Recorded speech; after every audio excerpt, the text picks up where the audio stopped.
Ihtiram. Hayu.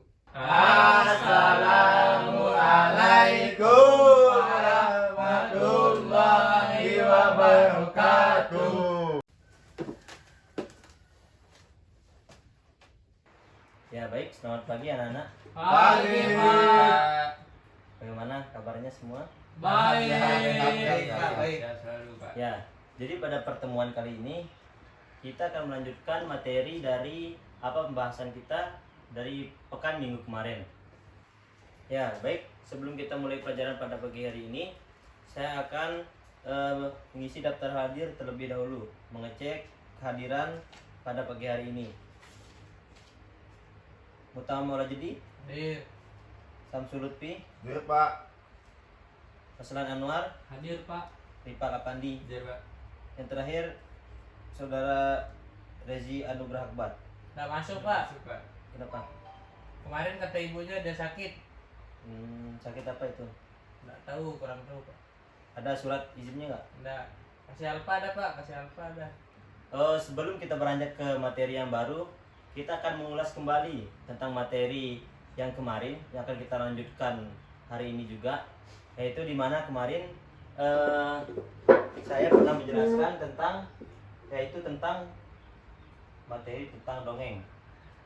Ya, dari di sini dongeng itu bisa kita simpulkan, dongeng itu merupakan sebuah cerita khayalan yang sering diceritakan oleh turun temurun atau cerita nenek moyang, yang dimana hal itu dapat menyebabkan bahwa pengarang dari cerita dongeng ini tidak menentu. Oleh karena itu, dongeng itu merupakan sebuah cerita rakyat yang fiktif atau khayalan dengan tema-tema yang imajinatif dan sering tidak masuk akal. Nah, jadi sering kita dengar bahwa dongeng itu diceritakan yang diilustrasikan seperti hewan, contohnya seperti film Si Kancil, dan banyak lagi cerita-cerita yang lainnya. Jadi cerita dongeng itu memang terkesan sebagai kejadian nyata yang benar-benar terjadi. Padahal dongeng hanyalah fiksi atau imajinatif. Akan tetapi dongeng itu adalah sebuah cerita yang memiliki sebuah sudut pandang positif yang sangat baik bagi anak-anak, atau bagaimana itu berpikir bahwa dengan cerita dongeng itu jadinya mereka dapat tertarik dalam pembelajaran dan lain sebagainya. Ya, baik. Penjelasan tadi itu merupakan penjelasan yang Bapak sudah jelaskan pada pertemuan minggu kemarin. Nah, jadi untuk pertemuan pada hari ini, Bapak akan melanjutkan isi dari materi dongeng tersebut. Nah, yang dimana pada hari ini kita lanjut dari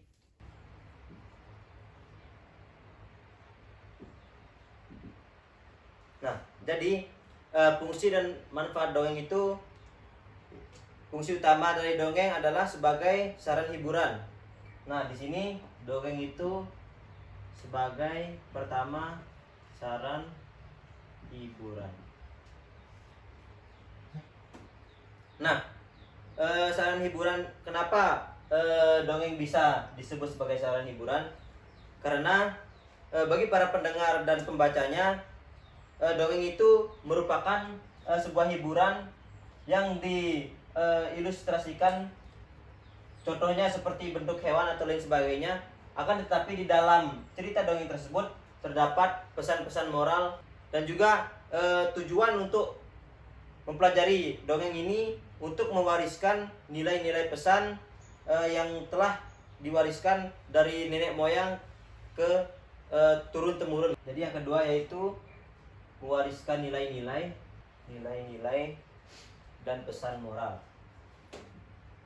Nah, kemudian fungsi dan manfaat dongeng selanjutnya itu cerita dongeng kerap melukiskan sebuah hal yang sesuai dengan kehidupan nyata, yang dimana di sini memiliki dua tokoh utama yang sangat ditekankan, yang dimana nanti ada tokoh yang baik dan jujur yang akan mendapatkan imbalan yang sangat menyenangkan. Contohnya seperti kisah bawang putih dan bawang merah. Nah, itu adalah contoh kecil yang dimana tokoh utamanya ada baik dan jujur dan ada yang jahat, ya. Ya, bagaimana sejauh ini udah mengerti? Ngerti Pak. Ngerti Pak. Ngerti. Ya, kita Iya, lanjutkan Pak, ya, selanjutnya, ya.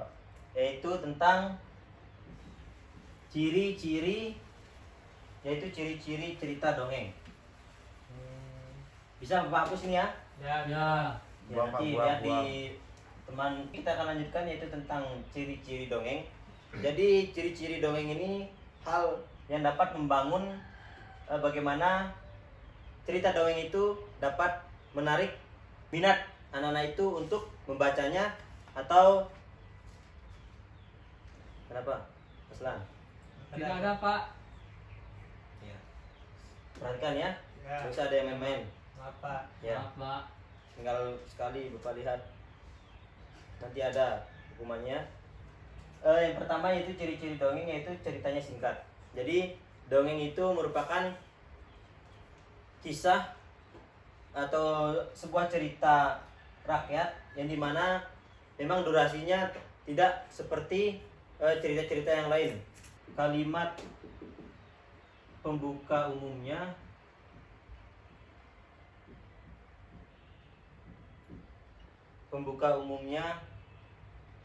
yang diawali dengan, ada yang tahu kira-kira di setiap cerita, pada cerita dongeng itu sering kali kita dengar bahwa di awal-awal ceritanya itu dimana diawali dengan kalimat atau kata.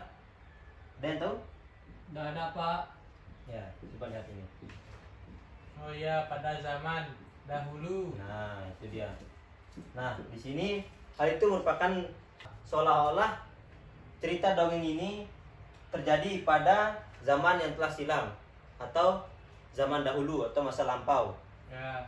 Ya, selanjutnya yaitu tentang memiliki alur yang sederhana. Nah, cerita dongeng itu memiliki alur yang sederhana. Jadi di cerita singkatnya itu dia atau sang pengarang berusaha untuk menyederhanakan alur cerita menuju kepada poin-poin pembelajaran atau moral.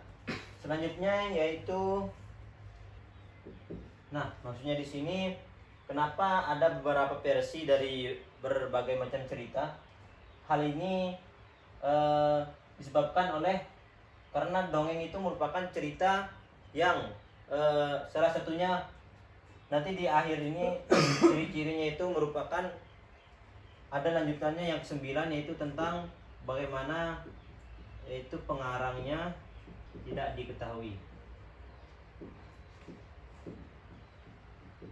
Nah, hal inilah yang menyebabkan mengapa cerita dongeng itu merupakan hal yang sering berubah-ubah versinya. Karena dimana cerita itu merupakan hal yang diteruskan melalui mulut ke mulut tanpa mengetahui siapa yang mengarang cerita tersebut. Yang terakhir yaitu tentang jenis-jenis dongeng. Di mana dongeng itu memiliki 7 jenis. Yang pertama yaitu fabel. Fabel ini merupakan di mana cerita dongeng itu yang berisikan tentang hewan-hewan yang memiliki watak atau pikiran seperti manusia normalnya. Yang terakhir yaitu tentang ada namanya jenis dongeng biasa. Dongeng biasa ini merupakan sebuah hal yang biasanya ya sering diceritakan, dan dongeng ini memuat cerita suka, duka, dan tentang impian seseorang. Nah, oleh karena itu mengapa dongeng biasa itu merupakan jenis-jenis dongeng? Contohnya seperti cerita tentang cerita bawang putih dan bawang merah, Cinderella, dan lain sebagainya. Hal itulah yang dimaksud dengan dongeng biasa. Sejauh ini apakah ada yang kurang paham atau bagaimana? Paham Ya Pak? Pak. Ya, kenapa? Kenapa jenis dongeng itu ada yang dongeng biasa Pak? Karena kenapa? Dongeng biasa ini merupakan jenis yang akan mengukuhkan sebuah cerita yang dimana banyak mengandung di sana suka dan duka dari tokoh karakter dari cerita tersebut, dari dongeng tersebut. Baik, Pak. Ya mungkin itu artinya mengapa dongeng biasa itu merupakan jenis-jenis dari dongeng. Ya, Ya Pak. bagaimana? Paham? Paham. Ya, karena materi kita dongeng untuk hari ini, jadinya saya akan menontonkan kepada kalian yaitu tentang cerita si kancil. Ya.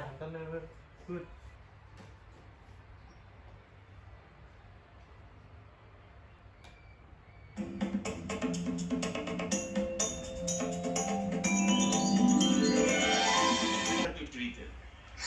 Cerita? Nak dengar, nak dengar? Nak dengar? Alah. Pada zaman dahulu,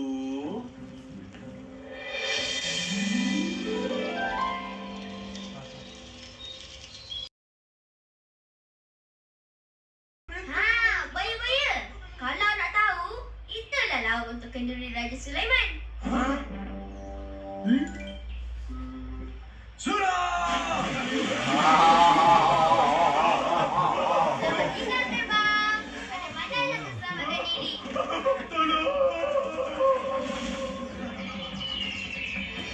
Begitulah ceritanya. Dah, mari. Nah, mungkin itu sedikit gambaran ya, Ya. ilustrasi tentang apa itu? Dongeng. Ya. Nah, sejauh ini paham kan? Paham Pak. Ya. Nah, jadi tadi kalian sudah melihat bagaimana itu cerita dongeng. Nah, untuk pertemuan selanjutnya, saya minta untuk adik-adik semua untuk membuat cerita tentang cerita pendek yang akan saya bagikan kelompoknya, dimana satu kelompok terdiri dari 2 orang. Nah, jadi untuk kelompok Ripal yaitu sama Waslan ya, dan selanjutnya yaitu Mutamam dengan saudara Samsul Lutfi. Ya, ini nanti untuk Pak, saudara kalau Regi Pak. ya nanti itu masuk ke kelompoknya kelompok 1 ya, Ya. kelompoknya Pak. Ripal dan Waslan. Ya Pak. Ya, ya baik. Saya cukupkan untuk pelajaran pada pertemuan kali ini. Ya, duduk yang manis ya. Tangan ke atas, tangan ke samping, tangan ke depan, duduk yang manis. Ya, ketua kelas, pimpin doanya. Bun, kelas. Doa mulai. Bismillahirrahmanirrahim. Rabbana atina fid dunya hasanatan wa fil akhirati hasanatan wa qina azabannar. Amin amin ya rabbal alamin. Siap beri salam. Assalamualaikum warahmatullahi wabarakatuh. Ya. Terima kasih Pak. Baru Ji mau kute-kute aku lewat dong. Bare. Baik. Kagak Assalamualaikum warahmatullahi wabarakatuh. Waalaikumsalam warahmatullahi wabarakatuh. Iya. Dia berhasil. Materi tentang dongeng. Manusia normalnya.